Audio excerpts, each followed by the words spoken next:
tout simple. Je voulais juste faire une vidéo en vous montrant la voiture et un tour complet. Elles vont monter un peu moins en valeur que les dernières. On n'a pas de GPS, pas de clim, rien. Moi je suis un grand fan. Salut la famille et bienvenue à une nouvelle vidéo. Aujourd'hui vous me rejoignez chez Porsche parce qu'on va regarder cette nouvelle Cayman GT4. On va faire un petit tour, je vais vous parler de tout ce que je sais sur la voiture et aussi la Porsche Boxster Spyder qui est juste à côté.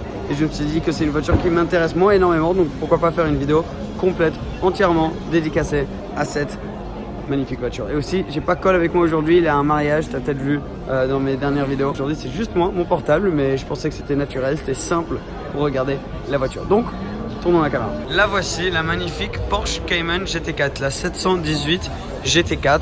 Donc la deuxième génération de Porsche Cayman GT4, la version ultime de la Cayman, une plateforme qui marche extrêmement bien et une voiture qui est très très belle non seulement mais aussi super bien dynamiquement parce qu'elle a un moteur au milieu.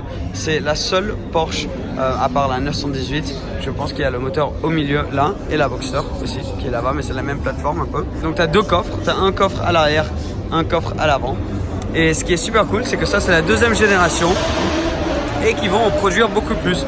Donc ils pensent 4 à 5 fois plus de Cayman GT4 vont être produites sur ce modèle que sur le dernier. Le dernier était très très dur à avoir et est monté énormément en prix à cause de ça. Donc c'est devenu très très dur d'en avoir une, à part si tu achetais d'occasion pour plus cher que ce qu'elle était de base. Celle-ci par contre, les places sont plus faciles à avoir, les slots sont plus faciles à avoir. Donc du coup je pense qu'elles vont monter un peu moins en valeur que les dernières, mais toujours être une voiture assez safe qui va assez bien garder sa valeur.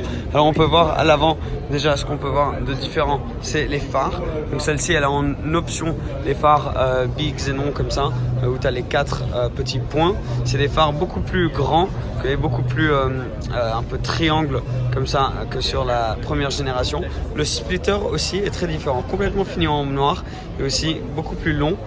La dernière génération n'avait pas ça, ça continue la couleur de la voiture là avec une petite bande noire en bas, donc ça fait plus agressif à l'avant. La voiture est un petit peu plus grande mais en général à peu près les mêmes proportions au niveau de la 718 comparé à la dernière. Alors au niveau des freins et du moteur, alors tout est un peu 911. Donc elle a les mêmes freins que sur les 911. Tu peux avoir en option les freins céramiques et là elle a les étriers en jaune, mais les étriers rouges ça veut dire que c'est les freins de base, enfin de base les freins steel. Celle-ci elle est sur des Michelin Pilot Sport Cup 2, des super bons pneus. Classique Porsche pour faire le plein c'est ici, c'est à l'avant. Et le moteur, donc c'est un 6 cylindres. Donc la Cayman de base a un 4 cylindres, celle-ci c'est un 6 cylindres, ce qui est super cool parce qu'au début j'étais un peu inquiet que ça serait un 4 cylindres avec des turbos, pas de turbo et un 6 cylindres, 420 chevaux, ce qui lui donne un temps de 0 à 100 en 4 secondes 4 et une vitesse de pointe de 188 miles per hour. Donc une voiture très très rapide, bien sûr propulsion, et ce qui est vraiment spécial, là on peut pas trop voir l'intérieur, mais c'est qu'elle a une boîte manu aussi.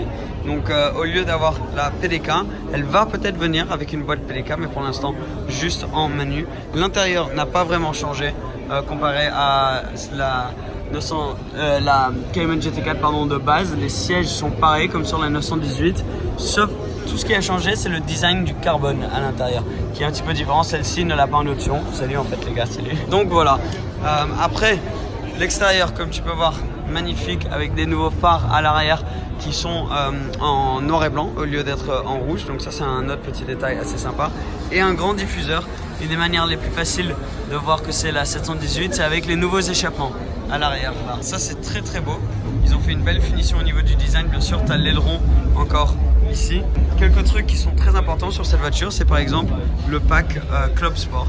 Donc les voitures sur la dernière génération, les voitures sans le pack Club Sport étaient beaucoup plus dures à revendre que celles avec, et ça se voit à travers ici les barres, un roll cage comme on s'appelle ça à l'arrière, et c'est là qu'on peut vraiment voir la grosse différence que ça fait au niveau de la revente de la voiture.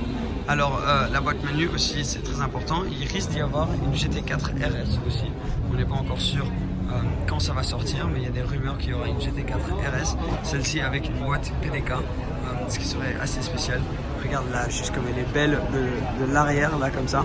Moi je suis pas un énorme fan du jaune, alors les couleurs de base un peu, t'as le blanc, t'as le noir, je la trouve très très belle en noir. Mais bien sûr en étant une Porsche, les options sont très chères, donc après même au niveau de la peinture tu peux dépenser une 2000 € juste sur la peinture extérieure pour ta couleur. Et là, tu n'as même pas commencé à mettre une config du tout. L'Alcantara, le cuir, les sièges en baquet comme ça, c'est des options aussi. Le Apple CarPlay. Mais en général, pour le prix, aux alentours des 100 000 €, pour une voiture de sport, c'est juste parfait. C'est une manière super de rentrer dans la gamme des Porsche GT. Alors, on va passer à la Boxster Spider ici. Parce que pour la première fois, c'est littéralement exactement la même voiture, sauf sans le toit. Donc sur la dernière Boxster Spider, la dernière génération de Spider et de GT4, c'était différent parce qu'ils n'avaient pas transmis la suspension et le setup de la GT4 à la Spider. Cette fois-ci, ils l'ont fait.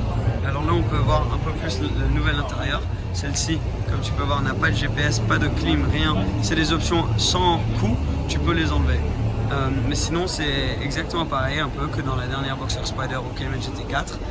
On peut voir aussi qu'il y a seulement, dans le tableau de bord, il y a seulement 3 cercles. Dans les 911, il y en a 5. C'est comme ça qu'on peut voir la différence aussi de base. Alors moi, je la trouve limite plus belle, la Boxster Spider. Je la trouve vraiment super sympa. Mais dans les dernières générations, elle se vendait pour moins cher parce que ce que les gens voulaient, c'était GT. Le nom GT comme GT3, GT3 RS. Donc c'est pour ça qu'elle se revendait un peu moins cher. Mais j'ai entendu, la rumeur, c'est qu'il y a plus de commandes cette fois-ci pour la Spider. Parce que vu que c'est littéralement exactement la même voiture, juste pour un peu moins cher, sans le toit, c'est assez logique quand même. Alors oui, bien sûr, elle va peser un peu plus, mais sinon c'est exactement la même voiture avec le même 6 cylindres en ligne atmosphérique. Donc ça, c'est vraiment très très cool. Regarde l'avant aussi, on peut voir un peu la config différente. Donc là, on peut aussi voir le splitter en noir qui est très très grand. C'est tout en plastique. Ça, on peut pas changer. Ça, c'est pas une option. Ça doit rester de cette manière. Il y a bien sûr l'option du pack Sport Chrono aussi que celle-ci a. C'est le petit truc là au milieu pour tes chronos sur le circuit. Je suis sûr qu'il n'y a pas énormément de gens qui l'utilisent. Mais voilà. Bon, Cayman GT4, un aperçu tout simple. Je voulais juste faire une vidéo en vous montrant la voiture et un tour complet. Tout simple, mais de temps en temps, les vidéos sont sympas comme ça. Donc merci d'avoir regardé. J'espère que tu as kiffé. Mets en commentaire de ce que tu penses de cette voiture. Moi, je suis un grand fan et j'ai hâte de, j'espère, un jour, peut-être même en conduire une. Merci les gars. À bientôt. Ciao, ciao.